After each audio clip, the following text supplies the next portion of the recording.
Die 33 Reden von Saint-Germain von Godfrey King. Anrufung. Du mächtige, unendliche Gegenwart, allumfassende Liebe, unendlich in deiner Tätigkeit, gütig in deiner liebenden Kraft.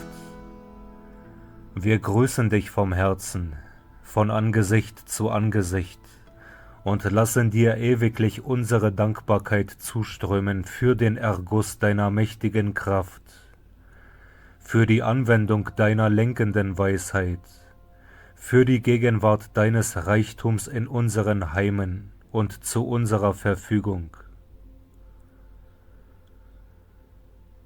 Wir begrüßen uns selber als den tätigen Teil deiner selbst, klar bewusst deiner Göttlichkeit, und halten zu jeder Stunde deine höchste Befehlsmacht aufrecht. Ich bringe euch Grüße von der großen Schar, die hilfreich über alles Tun wacht.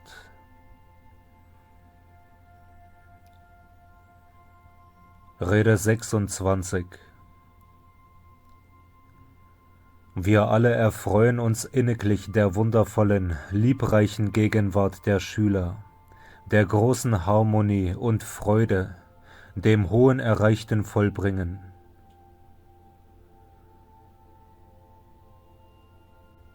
Wie mächtig kann und wird diese wunderwirkende Gegenwart, ich bin ihre gebietende Hoheit offenbaren, wenn solch ein wunderbares Sein festgehalten wird.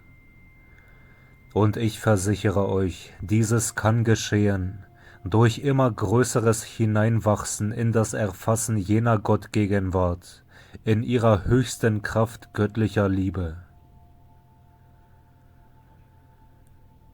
Jeder Schüler sollte mit bestimmter Gewissheit daran denken, dass durch diese belebende Kraft der Ich-Bin-Gegenwart innerhalb seines Wesens alles, ob gut oder nicht, in Tätigkeit gewirbelt wird. Liegen Empörung, Groll oder Neigung zu Kritik und Rechthaberei im Bewusstsein verborgen, so wird alles das aufgewühlt und an die Oberfläche getragen, um dort aufgezehrt zu werden. Ich versichere euch, verzehrt nicht der Schüler diese aufsteigenden Regungen, so werden sie ihn verzehren. Bemerkt jemand, dass er sich aufregt, so sollte er sogleich die Zügel ergreifen und durch die Ich-Bin-Gegenwart das Gebot aussprechen. Dieses ist harmonisch zu beherrschen. Beim Fortschreiten, ihr Schüler, ist die größte Sache die Selbstberichtigung. Und für alles, was ihr in und um euch duldet, habt ihr euch selber zu tadeln, nicht aber Personen, Orte, Verhältnisse oder Dinge.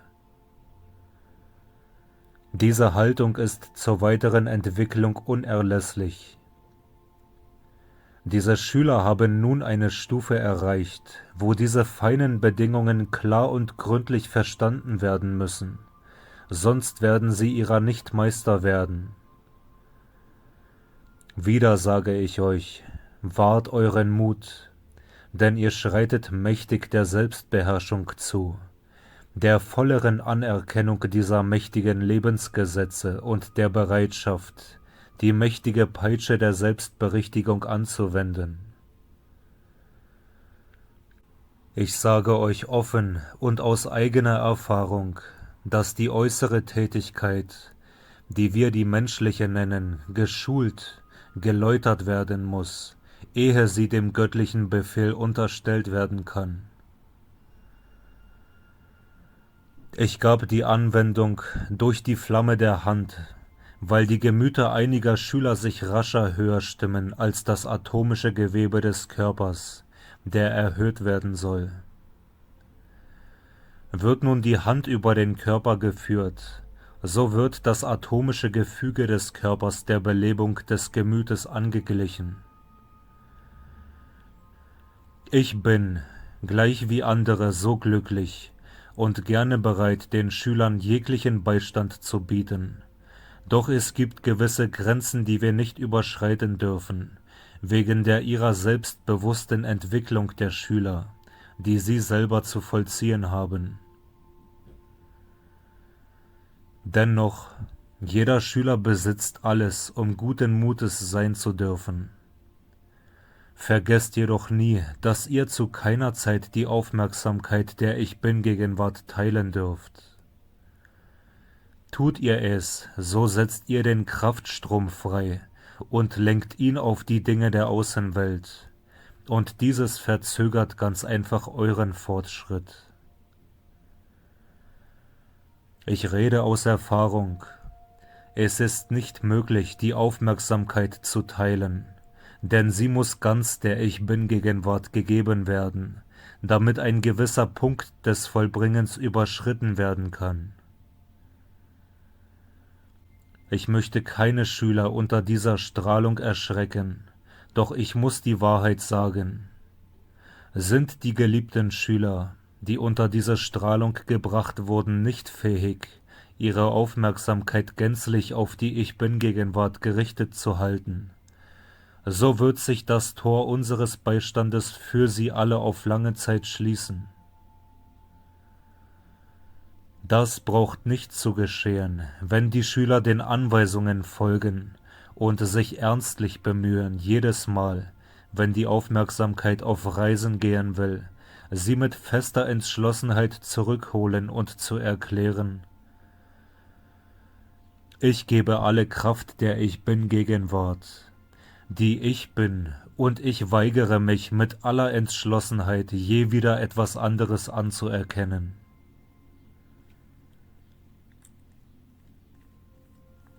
Ich möchte die Schüler darauf vorbereiten. Es wird die Zeit kommen, da sie nicht mehr durch unsere Sendboten gestützt werden, sondern sich auf ihre eigene Fähigkeit verlassen müssen, mit solch festem Griff die Ich-Bin-Gegenwart zu halten, dass sie deren mächtige tragende Kraft empfangen können. Es ist nutzlos und ein Irrtum, wenn ein Schüler nach monatelangem Unterricht sich gestattet, jeden Tag oder alle paar Tage sich von etwas niederdrücken zu lassen oder an der inneren Kraft oder an seiner Fähigkeit, sie anzuwenden, zu zweifeln. Diese kindliche Haltung des Gemütes wird bald das Tor schließen, falls sie nicht überwunden wird. Jeder Schüler sollte seine bejahende Haltung einnehmen, im gleichen Augenblicke, da irgendein Missklang in sein Gemüt einzudringen versucht. Er soll seine Herrschaft geltend machen durch die Feststellung: Ich bin die allmächtige, herrschende Gegenwart meines Lebens und meiner Welt, und ich bin der Friede, die Harmonie und der Mut eigener Kraft, die mich heiter durch alles tragen, was sich mir auch in den Weg stellen mag. Es ist so wichtig, dass die Schüler die Manuskripte benutzen können. Wir haben daher den Unterricht zu unterbrechen, bis die Niederschriften fertig vorliegen. Der große Richter wird dann prüfen, wie weit die Einzelnen fähig sind, die Lehren der Manuskripte anzuwenden, und je nachdem wird er bestimmen, was weiterhin zu geben ist. Wir dürfen unter keinen Umständen den Schüler über eine Stufe hinausführen, ehe er sich in ihr ganz gefestigt hat. Zum Schutze der Schüler muss ich erwähnen: Sollten gewisse Erscheinungen sich ihnen offenbaren, so haben sie zu allen Zeiten ruhig und gelassen zu bleiben und heiter weiterzuschreiten und ihrer Aufmerksamkeit nicht zu gestatten, bei den Erscheinungen zu verweilen. Es ist leicht möglich, dass einige von euch Schülern aus vergangenem Verstehen genügend Kraft gesammelt haben, um an gewissen Punkten gewisse Erscheinungen zu erzeugen. Geschieht das, so sollten sie immer fest erklären: Ich bin die beherrschende Gegenwart dieser Sache und mache sie in ihrem höchsten Ausdruck nutzbar. Ihr seht, alle diese erteilten Belehrungen sind nur ein Bruchteil dessen, auf was der Schüler aufzubauen hat. Immer muss er auf Ideen achten, die aus seinem Inneren kommen, um sich immer mehr auszuweiten. Als erste Voraussetzung hat jeder Schüler auf Erden, der sich für dauernd zu großen Leistungen erheben will, sich immerfort zu erinnern: Ich bin die Gegenwart und intelligente Tätigkeit. Wer diesen ersten Leitsatz befolgt, kann niemals in die Irre gehen. Ich versichere euch, geliebte Schüler, ihr braucht euch nach keinen Erscheinungen zu sehnen oder sie zu wünschen, denn in eurem stetigen Fortschreiten wird das Naturgesetz eures Wesens im Überfluss euch solche beweisende Erscheinungen bringen, sobald ihr dazu bereit seid. Merkt euch wohl, dabei spiele ich nicht auf das Erscheinen eines der aufgestiegenen Meister an, denn das ist eine gänzlich andere Sache und darf in keiner Art als übliche Erscheinung betrachtet werden. Mit großem Interesse beobachtete ich die innere Tätigkeit der Schüler am letzten Dienstag und Mittwoch, und es war beglückend zu sehen, wie das innere Licht in ihnen sich ausweitete, da nun die Kraft der Liebe sich mehrte. Nie sollten die Schüler vergessen: Sagen sie, ich bin, so machen sie die äußere Tätigkeit zu einem mächtigen Magneten für das Licht, das erreicht und ausgeweitet wird. Ich denke, es wäre für jeden Schüler weise, jetzt oder zu Beginn der Anwendung der Lehren und der Niederschrift die Haltung einzunehmen: Große Ich Bin-Gegenwart, nimm mich in dich hinein, belehre mich dort und lass mich diese inneren Lehren voll im Gedächtnis festhalten. Für Sendboten des Lichtes ist diese Schulung sehr wesentlich. Doch der Gedanke, nun allein zu gehen, sollte in keiner Weise ängstlich machen oder eine Spannung erzeugen, denn eine solche Haltung könnte leicht das äußere Gedächtnis dem inneren Erleben verschließen. Ich muss für mich lächeln, wenn ich sehe, wie nahe einige Schüler den erstaunlichsten Dingen sind. Doch ich vertraue darauf, dass sie immer heiter und ruhig bleiben werden, was sie auch erfahren mögen, und dass sie immer wissen: Ich bin das eine, ewige, sich selber erhaltende Leben in Tätigkeit, und dass sie auf ewig aus ihrem Bewusstsein die Vorstellung fernhalten, es gebe irgendwo im Weltall etwas wie den sogenannten Tod. Aus dem Herzen dieser großen Stille kommt der unaufhörlich sich ergießende Strom des Lebens, von dem jeder Einzelne ein Ich gewordener, in Klammern individualisierter Teil ist. Dieses Leben bist du, ewig, vollkommen aus eigener Kraft.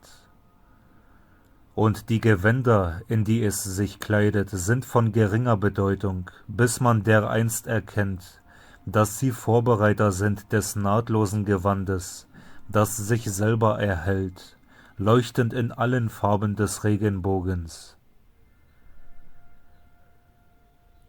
Dann wird man sich jenes ewigen Gewandes erfreuen, das immerdar unverändert leuchtet, das den Einzelnen aus dem Kreislauf von Ursache und Wirkung entfernt und ihn zu einem Wesen macht, das nur noch Ursache ist.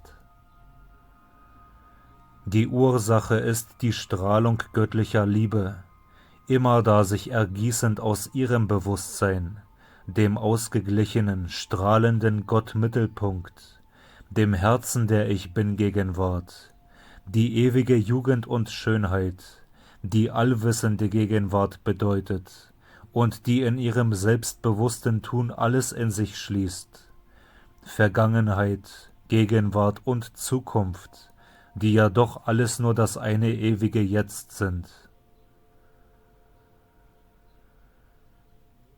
Auf diese Art wird für immer Zeit und Raum ausgeschieden, ausgelöscht. Dann findet ihr eure Welt mit vollkommenen Wesen bevölkert, eure Häuser mit den ausgewähltesten Edelsteinen geschmückt, und ihr steht im Mittelpunkt eurer Schöpfung, als das Juwel im Herzen der Lotusblüte. Ihre Blätter sind eure mächtigen Straßen ihrer vollkommenen Tätigkeit.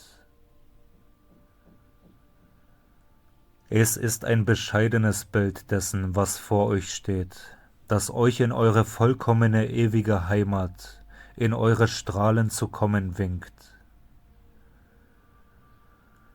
Ihr seht, ich spüre diese herrlichen Strahlen, und wenn jeder Einzelne, besonders von den Schülern, sich mitten in die Gegenwart göttlicher Liebe stellen und sich dort festhalten könnte, was für wundervolle Erlebnisse würden ihnen werden, wenn sie die störenden Einwirkungen der äußeren Tätigkeit des Verstandes fernhielten.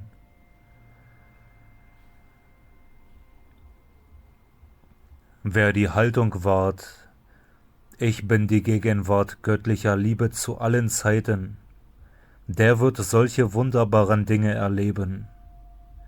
Wer in innigem Empfinden diesen Satz anwendet, wird jederzeit das Tor der äußeren Geschäftigkeit des Verstandes geschlossen halten.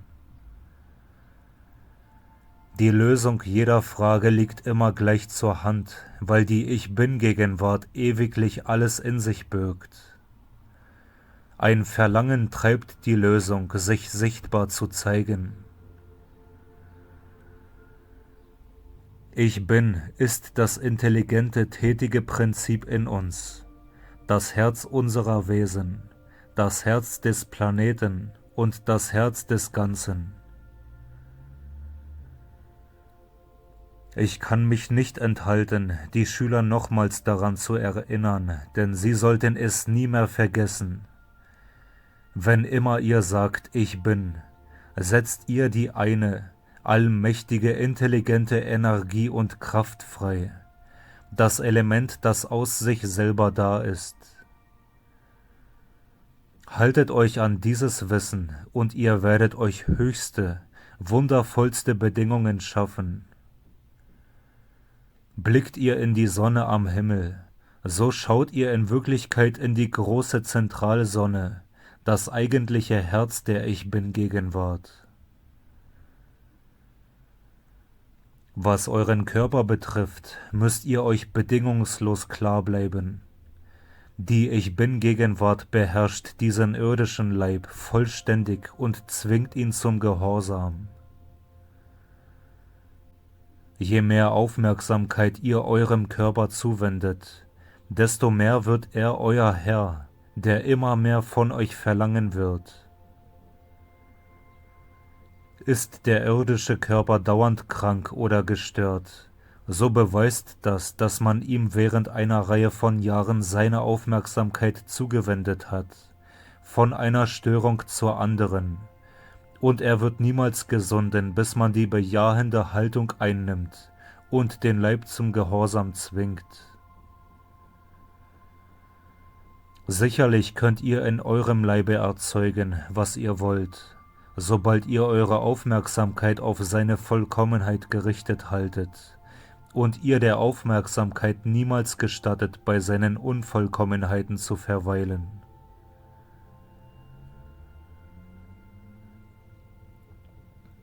Wollt ihr den Leib erhöhen, so benutzt das Wort: Ich bin die gebietende Gegenwart. Es beruhigt die äußere Geschäftigkeit, so dass ihr in Tätigkeit der Liebe eure Mitte findet. Spürt ihr einen Missklang, so wendet euch im gleichen Augenblick von ihm ab. Ihr habt das Zepter der Macht in eurem Bewusstsein. Wendet es nun an. Befolgt Jesu Gebot. beurteilt keinen Menschen nach seinem Fleische. Es bedeutet genau das, was es sagt. Anerkennt keine menschliche Unvollkommenheit, weder im Denken und Fühlen, noch in Wort und Tat.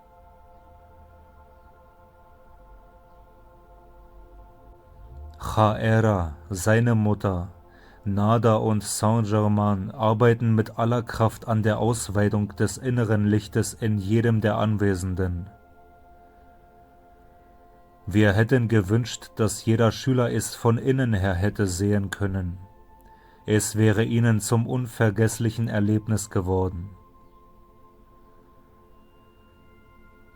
Mächtige Hilfe in schweren Problemen bietet das einfache Bewusstsein: Gott in mir, die Ich-Bin-Gegenwart tritt hervor. Beherrsche diese Lage und bringe die harmonische Lösung. Das wird Wunder wirken. Es wird unverzüglich die Ich-Bin-Gegenwart heranholen und das Werk setzen. Jesus sagte: Bittet, so wird euch gegeben. Suchet, so werdet ihr finden. Klopfet an, so wird euch aufgetan. Sagt zu eurem göttlichen Selbst: Siehe, o Gott, komm und nimm dich dieser Sache an. Gott wünscht, dass ihr ihn zum Schaffen bringt. Das setzt eine Flut von Gottes Kraft, Intelligenz und Stoff frei, die herbeiströmen, um euer Gebot zu erfüllen. Segensspruch: Du mächtige, gebietende Ich-Bin-Gegenwart, behaupte deine Herrschaft in Herzen und Bewusstsein eines jeden Schülers. Gebiete der Lebenstätigkeit, ihre Fülle zum Ausdruck zu bringen. Stelle dich als Wächter vor die Türe des Gemütes eines jeden, damit es nur zulässt, was hilfreich und harmonisch ist. Segne jedermann mit jener Kraft, die festhält und die vorbereitet zum harmonischen Gelingen. Wir danken dir.